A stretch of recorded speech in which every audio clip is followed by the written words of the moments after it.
Bienvenue sur Parents en Or, le podcast qui parle de parentalité respectueuse, de relations équitables avec nos enfants et de tout ce que le fait d'être humain implique. Je suis Sandra et on se retrouve cette semaine pour le podcast un peu plus court et qui sera aussi un peu plus personnel parce que je vais partager aussi des choses qui me concernent, que j'ai vécues moi-même. Et dans cet épisode, je voudrais aborder l'importance de remettre toujours en question les choses qu'on croit certaines. Pour ça, je vais prendre un exemple personnel, un truc tout bête, du quotidien, parce que en fait, les croyances, elles ont souvent un impact dans le quotidien, et c'est peut-être là que c'est le plus important de faire gaffe à ce qu'on croit. Parce que des fois, on croit des choses, on a des croyances sur des choses qui ne nous impactent pas directement dans la vie de tous les jours. Mais des fois, oui, et c'est peut-être là que c'est le plus important de se questionner si on a envie et si on le souhaite. Par exemple, je pense que j'en ai déjà parlé dans un autre épisode, mais pendant longtemps, toutes les petites choses de mon quotidien, je les faisais de façon précipitée, pressée. J'étais toujours pressée de finir la tâche que je faisais. Quand je faisais la vaisselle, je me dépêchais, je cassais plus de choses. Quand je m'habillais, j'essayais d'aller vite. Et du coup, je mettais plus de temps parce que j'enfilais mes pantalons ou mes vêtements n'importe comment. Du coup, je devais les réenlever pour les remettre, etc. Je le fais encore un peu aujourd'hui parce que voilà, j'ai cette tendance-là. Mais il y a plein de petits gestes du quotidien pour lesquels je prends maintenant plus de temps. Par exemple, me brosser les dents. Avant, je me brossais les dents en étant déjà prête à repartir de la salle de bain. J'étais tellement pressée de finir cette action que j'avais uniquement le buste devant le lavabo et le reste de mon corps, le bas, les jambes, était déjà plus sur la gauche, prête à repartir. Et j'avais mal au dos. Et j'ai fait cette association, en fait. Je me suis dit, j'ai mal au dos, normal, parce que je passe mon temps à me brosser les dents avec le dos tordu. Donc c'est normal que j'ai mal au dos. J'ai cru ça longtemps, c'est tout bête, ça paraît un détail comme ça, mais c'est comme ça que fonctionnent toutes nos croyances, toutes les choses pour lesquelles des fois on mettrait notre main au feu, tellement on est certain ou certaine de ce qu'on pense. Et puis, j'ai engrangé d'autres connaissances, j'ai lu des choses, j'ai remis en question des choses que je croyais, et ces choses-là se sont répercutées sur cette croyance. Notamment, par exemple, un compte Instagram que j'aime beaucoup, qui s'appelle Cerveau Musclé, qui vient d'annoncer qu'il allait ouvrir une chaîne YouTube. Et du coup, aujourd'hui, je me dis que c'était peut-être un peu trop rapide de me dire que croire que 2 minutes de posture tordue, entre guillemets, allait avoir un impact aussi fort que des douleurs dans le dos, limite, qui étaient chroniques et que j'avais longtemps après cette fin de brossage de dents. En fait, aujourd'hui, en changeant d'angle finalement, en me rendant compte que peut-être qu'il y avait peut-être d'autres éléments qui induisaient ces douleurs au dos, je comprends mieux qu'il y a peut-être une autre hypothèse à ça. C'est peut-être que c'est parce que je suis déjà tendue que je vais me pencher comme ça pour me brosser les dents, et c'est parce que je suis donc déjà tendue que je vais avoir mal au dos.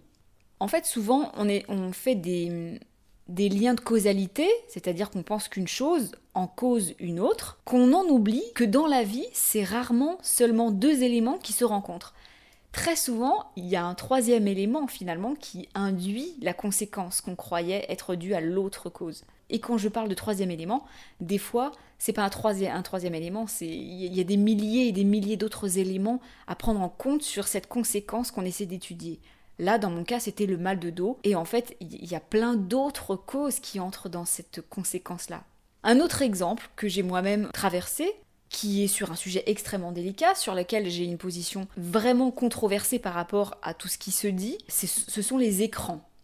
J'ai longtemps fait cette association. Mon fils a passé beaucoup d'heures devant les écrans, c'est pour ça qu'il n'arrive plus à se concentrer. En fait, je pense qu'on est beaucoup de parents à faire cette association. Enfin, je pense. En tout cas, moi je l'ai faite, longtemps. Je l'ai lâchée depuis maintenant très longtemps, puisque comme je vous le dis, j'ai un avis sur les écrans qui est pas du tout dans la même optique qu'on entend partout, en tout cas dans les médias courants. J'en parlerai probablement dans des podcasts. Quand je dis des podcasts, probablement que j'ai besoin de faire des tas d'épisodes pour parler du sujet des écrans. Mais en tout cas, aujourd'hui, je me dis, est-ce que ce serait pas plutôt l'inverse ? Des fois, c'est même carrément l'inverse. La cause qui crée la conséquence, c'est peut-être même la conséquence qui crée la cause.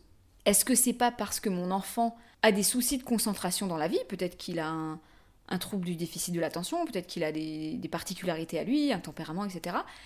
Est-ce que ce sont pas plutôt ces spécificités-là qui font qu'il aime l'écran parce que ça l'apaise et ça l'aide sur quelque chose, finalement ? Est-ce que c'est pas finalement dans l'autre sens que ça fonctionne ? Voilà ces exemples-là du quotidien pour vous proposer, pour vous inviter finalement à essayer de vous dire bon, est-ce que je regarderai pas cette problématique avec un angle bien précis et finalement il y aurait plein d'autres angles à étudier et à analyser. Ça me rappelle énormément les illusions d'optique, vous savez, les trucs un peu marrants qu'on aime bien regarder, des objets ou des images qui trompent nos yeux. Par exemple, des meubles. Moi, je trouve ça fascinant en fait. Il y a des meubles. Je vous mettrai un lien en description de cet épisode, un lien vers des illusions d'optique qui sont faits avec des meubles. Notamment, on a l'impression de voir à un moment donné un tunnel en perspective de pont en bois. Et en fait, quand on change juste un chouïa d'angle, on se rend compte que c'est juste un objet, c'est une chaise en fait, c'est tout bête. Et ça fait référence à ce qu'on appelle le réalisme direct ou le réalisme indirect. Est-ce que ce qu'on perçoit avec nos sens sont réellement le reflet de la réalité, ou est-ce que ce qu'on perçoit avec nos sens ne sont qu'un réalisme indirect de la réalité ? Bon voilà, je ne vais pas aller plus loin dans cette réflexion-là. Je vais m'arrêter là pour aujourd'hui. J'espère que ce podcast aura pu vous aider. Si vous avez besoin d'un soutien parental individuel qui se fait sans rendez-vous, j'ai ouvert les préinscriptions.